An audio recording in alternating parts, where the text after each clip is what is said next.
so before I get to work, I have to make sure that I get some drinks. Since I pretty much made everything at home, I'm just gonna get some water, something for my son. Let's see. He likes body armor, but I don't see the flavor that he likes, so I don't know if he really wants this. Water. Where's the water at? Oh, here we go. There's the water. Oh, this is where we got a jail. Okay, 7-Eleven didn't have the packs of Tylenol. I didn't want bottles of it. I don't need bottles. Let's see if they have it in here. Okay, so I got my 2 packs of Tylenol because I don't know, for some reason I've been having a headache lately. Alright, so I'm back at work, back in school, and I figured today I would do a day in the life of a teacher. Today is Tuesday, October 5th. I'm participating in Vlogtober. I'm trying to keep this from burning me out, but I do want to participate. Yeah, I'm gonna show you guys what my day is like at work. I will walk you through some of the things that I have to do when I'm here and what life is like. So I was in the car and I was trying to do my intro with the light changed and I had to go and it was a mess. So yeah. Eating on the go is one thing that I have experienced, and it's not so much being a teacher as it is me and my own habits. I would have to get up at 4 in the morning to do all the stuff that I feel like I should be doing. I would like to exercise in the morning. You know, I got to do my hair. If you notice, I just wet my hair and gelled it down. That's all I did because I don't have time. And I need to go to the hairdresser also. So yeah, that's what I've been doing with my hair. I should put on some lipstick, even though I'm gonna be in this mask the entire day. But let's go ahead and get started. It's already 8 o'clock. What is it? Oh, I did say it was Tuesday. So, meetings probably. There is no meeting for today. Thank you very much. So now let me just get everything set up on my computer. Let me move this over. There is a lot that has to be done. I like to open up all the programs that I'm going to be using for the day. I have to do a lot of multitasking because there's so much that needs to be done that I would be working all day. Let's see, first off, we have to take attendance in 2 different places. So I'm gonna open up those 2 programs on here now. That way I can take attendance quickly and move on with life. Now I need to open up my electronic plan book. That way I can get my lesson plans taken care of. I won't be here tomorrow, so I'm gonna have to put my lesson plan together for the sub. And I've already got my lesson plan together for today because I did it yesterday. So many passwords for so many different things. Okay, so I'm in my plan book. So yeah, you gotta do lesson plans. That's a lot. And lesson plans are so detailed. Okay, so we have block scheduling, and we have the students for about an hour and how many minutes? Like an hour and 5 minutes for each class. There are a total of 6 periods. I see my first, 3rd, and 5th one day, and then I'll see 2nd, 4th, and 6th the following day. Some people really hate it. For me, it doesn't matter. Actually, it does matter. When I first started teaching, I used to teach intensive classes, and they were double blocks. They were about 110 minutes, something like that. And I've always taught those classes. I've always taught classes where they've been double blocks. So I have to plan for that amount of time. I always hear people say, oh, well, you can't keep the students' attention. I do believe that what you have to do is you have to plan several different things. The kids are usually pretty busy, and there's so much going on that the time kind of goes like that. In fact, I feel like I really need that time to get in, to really get a nice thorough lesson in, because 50-something minutes really to me isn't a whole lot of time. So I do like the block scheduling. So I'm preparing today to see my 2nd, 4th, and 6th period class. I teach at a middle school, and this year I'm teaching all 3 grades, 6th, 7th, and 8th grade. This is the first year that I have ever taught this subject, critical thinking. I normally have taught intensive reading, regular reading classes. I've taught the language arts classes. I've also taught the classes when they've had the language arts and the reading back together. What I want you students to do,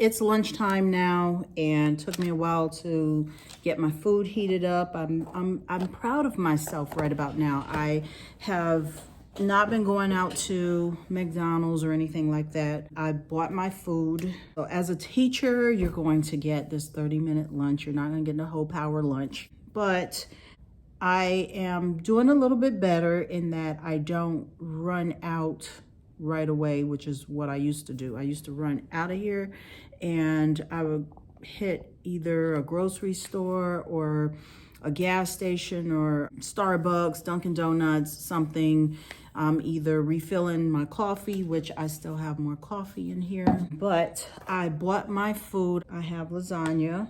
I also have a salad. You would think I'd just go ahead and eat the salad, but I kind of don't feel like eating a salad. I'll probably eat a little bit of salad. I don't know. I have seen 2 of my classes so far. My classes really are not that big. I talked to some people who are teaching at schools that have really large class sizes, and thank God I don't have that situation. I'm finding that I have a coffee addiction. I'm drinking coffee like crazy. I'm making it now.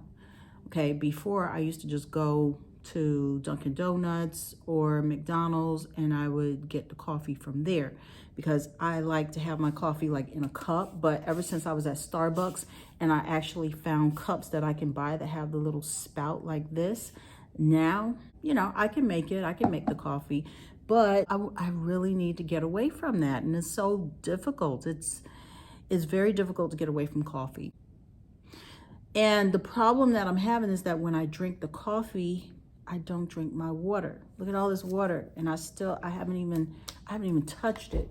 So my goal is to get through this water before 3:30. Okay, if I can get through this water before 3:30, then I'll be good. I probably won't, but let's see. I need a fork. Okay. So let's see. Yeah, so I got my salad here that I bought this about a couple of days ago. I was supposed to have salad. Still haven't opened it. Okay. Got my dressing. We'll see if I open it. I got bananas, but these bananas are really for my son.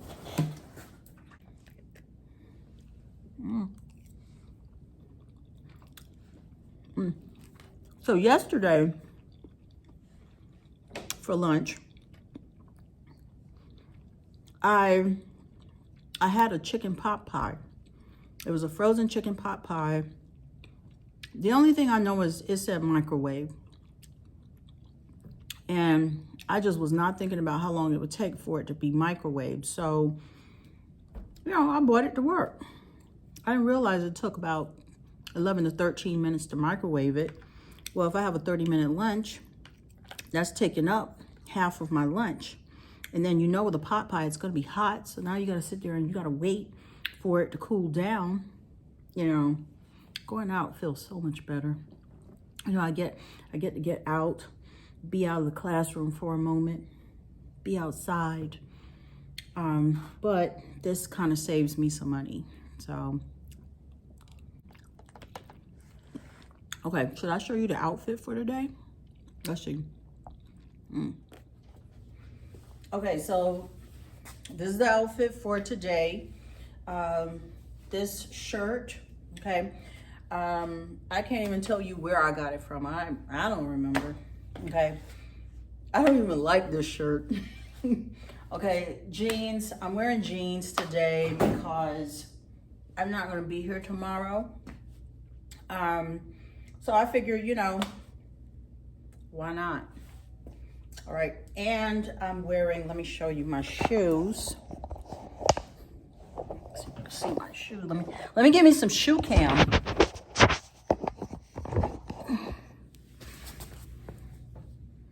Okay, I didn't wear the sneakers today.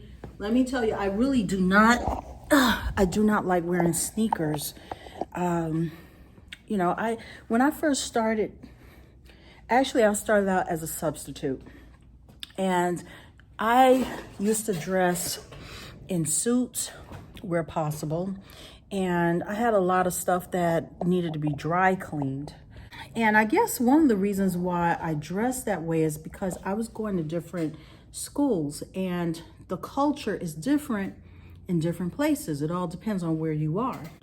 I had a lot more dressier clothes when I was a substitute, and even when I first started teaching, initially when I first started teaching. And then there was one of my coworkers, I was telling them about my dry cleaning bill and how expensive it was. And this coworker told me, well, you know, you can get wash and go. You can get wash and go clothes. And that's what I started buying.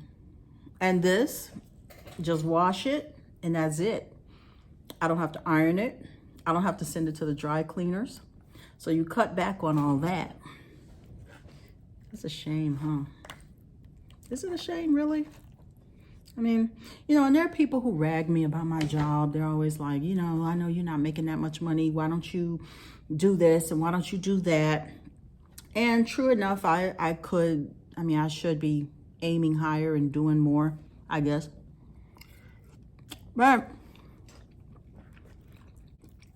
I have job security to a certain point. You know, if a pandemic hits, I still have a job. I mean, I'm still gonna get paid. I'm still gonna have a job. I can still go someplace else and get a job. So those are some of the pluses. Those are some of the perks to being a teacher, you know, as opposed to, you know, let's say working in real estate. I used to have my real estate license. I had my real estate license since 1993. And I even went so far as to become a broker. I was a broker salesperson. I had a broker's license. And what I was hoping is that I would open up a company and have my own real estate company. Well, it never panned out, but I'll save that tale for another day. But once I turned 50, I let it go. I just didn't care to pay for it anymore. I felt that I was putting more money out than I was getting back in return. I wasn't doing anything in the field at that point. Everything that I'm doing has to do with teaching. So what was the point in me keeping my license? You know, I didn't even have the desire anymore. So I let it go and I didn't look back. You know, now I hear people talking about, oh, I'm gonna get my license. I don't want to discourage anybody from doing it because there are some people who can get their license and they're fortunate enough to go to a company that, a good company, or maybe they have the fortune of having somebody to show them the ropes, because when you get your real estate license, they're not really teaching you about the contracts and negotiating deals and getting customers. You know, you learn that along the way unless you came with that information. But you're going to kick out a lot of money. And if you don't have the money to sustain yourself, you're not going to be able to be successful in the business. Well, at least that was my experience. All right, so I just have a few more minutes to eat my lunch. I'm going to do that. Drink a little water, refresh my coffee. We'll see, I don't know. The bell rang and I've got to go and open up the door for my students, but my salad wasn't that bad. I didn't really get through it, but it wasn't bad at all. It was pretty decent. I think I'm gonna have to start bringing salads a lot more often than I do. All right, so let me go and open up the door for the students, and I will see you guys after work. So it's now 3:28. Okay, so it's now 3:28, and my day is over. Well, I can't even say my day is over because it really isn't. Am I going to skip out of here right now? No, I'm not. I am paid until 3:30, but guess what? There's still work to be done, so I will still be sitting here working. Right now, what I'm doing is I am updating grades. I need to make sure that the grades are updated. I've been sending messages out to remind the students and the parents that there is homework that needs to be done. I still have to do lesson plans for tomorrow. And being that I'm not going to be here tomorrow, I need to make sure that I do lesson plans that can be done without any major instruction. My coffee is cold. I still have quite a bit. Okay, so this is how far I've gotten with my, this is a shame. Ooh, this is a shame. Okay.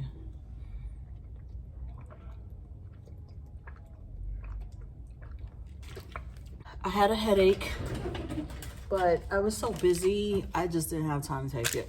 I mean, my headache was not that bad anyway, so I can kind of get away with it. My last class was a little rough. It was a little stressful, but I made it.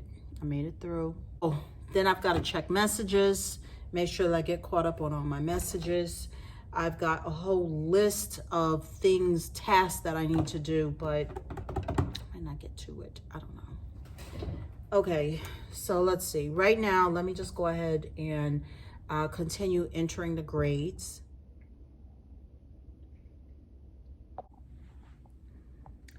All right, so it's almost, why do I still have, I went over to the planning room for a moment. All right, so it's almost 5 o'clock, and oh my God, I am still not done. I have to prepare myself for tomorrow. One of the things that I find when I'm not here is that I have some students who do what they're supposed to do, and then I have some students who possibly don't do what they're supposed to do. Either way, I come back and the work is not done. A lot of the work is computerized. I can either print it out or I can assign it.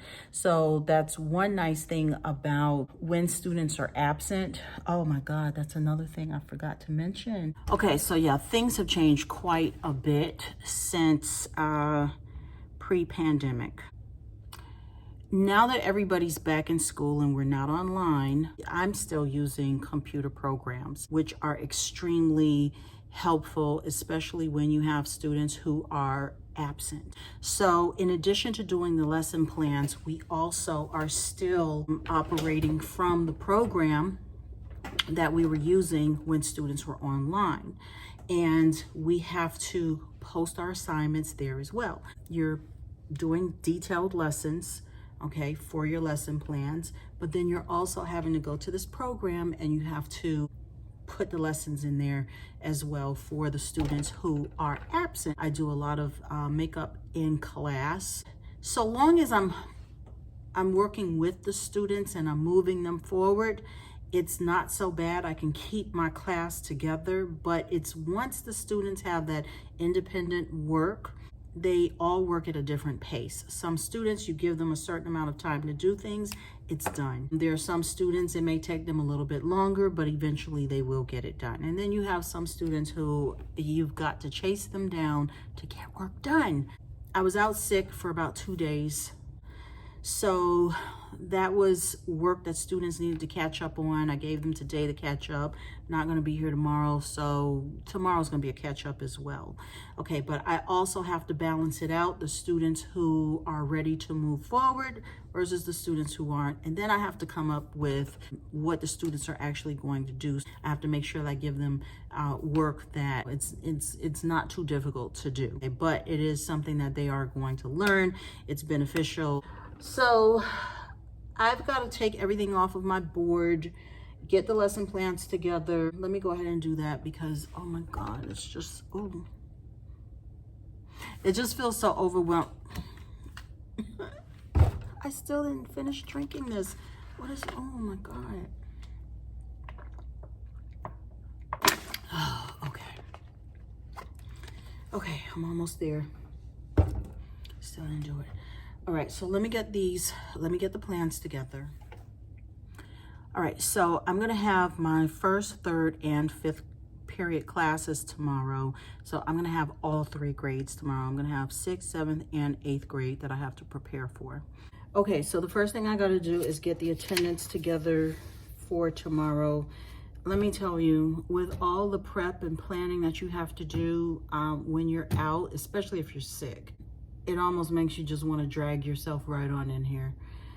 So I got to get the attendance together. Right now, I'm just looking to see who finished work and who hasn't. That way, that gives me an idea of what needs to be left behind for students to complete. The dilemma is, okay, for the students who have finished everything that you have given them to do, you know, you've got to keep them moving. But then you've got the group that has not finished work and they've got to get that work finished.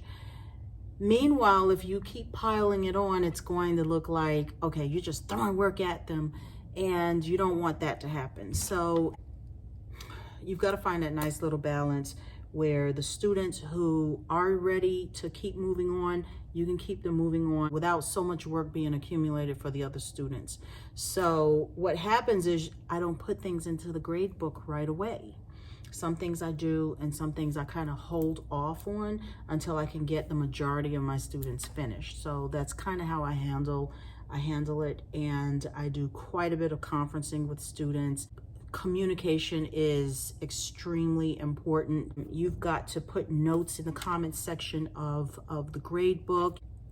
You've got to send out email messages to students and parents just to let them know what's going on. You have to put descriptions with the assignments so that they know where to go if they didn't finish something. So you've got to find all these different methods, but communication is the biggest thing. Communication. I can't tell you how much you need to just communicate with parents.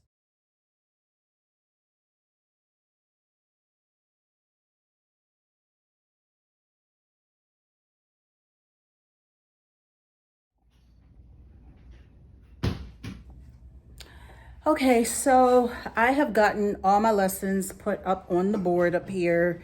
Everything's been written out.